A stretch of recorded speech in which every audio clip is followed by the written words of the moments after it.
Hello, Big Valley School. Well, let's do a quick tour. Hopefully you can hear me. The wind is blowing rather insanely. Okay, for bus people, when you get off the bus, you're no longer going to cut through on the sidewalk, because that is not your zone. That is the grade 3-4 zone. So if you're a grade 3-4 student, you're going to be lining up at the library doors because your new classroom is in the library. Super exciting. Okay, so if you are a 3-4 kid, you're going to find your spot just like Franny is. Stop. So if you're a 3-4 student, you're going to find your spot just like Franny is. And I mean, if you're for the first one to the door, then obviously you can go wait by the spot at the door. But if there's somebody in front of you, you're going to find a different spot.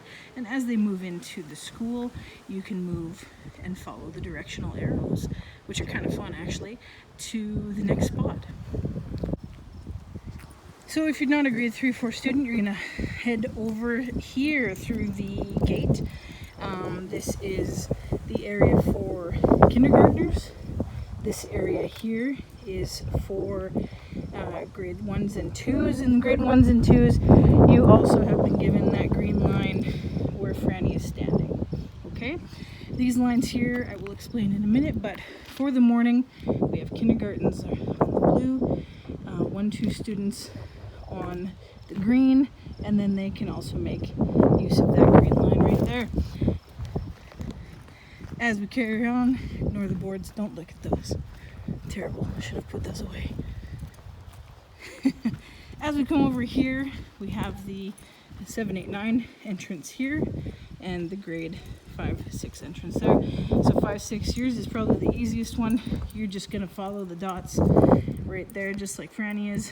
And then, well, don't go on the grass, but you're gonna step in the circle, right?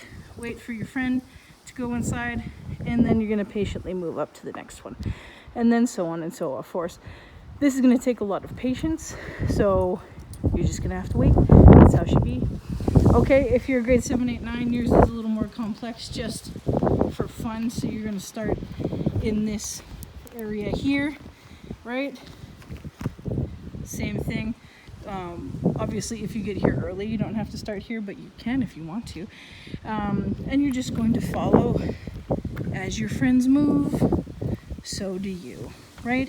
And again, we're being very patient, staying out of everybody's way, staying physically distant, so that we can get into the school quickly, but also safely. Now, these 4 lines over here, sorry, ignore the boards, those will be gone tomorrow. These 4 lines here represent bus lines at the end of the day. So there will be pylons at the end of each line with your bus driver's name, and also for the younger students, they're going to have a little picture that's going to stick to their backpack so that everybody knows which line they're supposed to get into. Then you're going to go in, and this is going to be the hard part. You're going to line up in the order that you're going to get on the bus on. So if you're going to be the first people on the bus, you're going to line up at the front, obviously with the pylon with your bus driver's name on the front, right? So if your family group is the first on the bus and will sit at the back, then you're going to go there. So the people at the front are actually the last people that are going to be dropped off at the end of the day, if that makes sense, because they're going to go to the back of the bus. So that means if you're on the front of the bus and you're the first stop, you need to get all the way back there and line up all the way back there, please. So there's 4 different lines, all distanced as best as we can from our neighbor and also from the people in front of us. There will be teachers guiding the exit of bus students. So what's going to happen, you get all packed up, you come outside, and you're going to line up in your bus line. Town students are just going to stay distanced in the hallway until we get all of the bus stuff worked out. Then somebody is going to pick you up and take you back to the buses over there. Okay, so yes, if you're a 3-4 student and you're on the bus, you're going to have to make your way out over here to your bus line. We'll do a head count and then we'll send you on your way. After the bus kids have been dismissed, then it is town kids' turn to be dismissed. Older students will be dismissed first so they can pick up their younger students on the way home. Okay, hopefully those lines make sense. We're going to practice them a lot over the next week. Woo! foreseeable future. But that's how things are going to go for right now. And finally, here is our parent zone. It is across the street from the school. That's just so that we can make sure that staff and students are the only people who are accessing our sidewalks, especially at the beginning and the end of the day. It will get too crowded if we have parents trying to pick their students up on the sidewalks.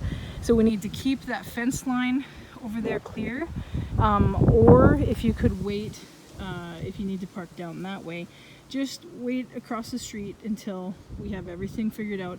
Please don't wait along the fence line, because we're going to be moving back and forth along the fence line as well. So we just need a little bit of space to do our jobs so we can get your students home safely. So parents, if you could please actually park across the street or park further down there.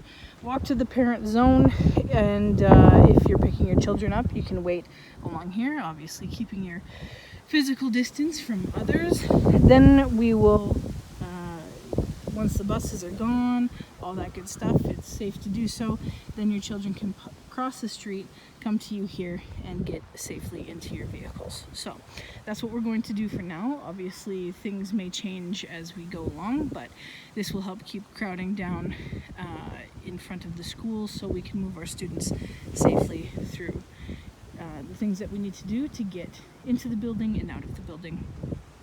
Thank you very much, and we will see you tomorrow.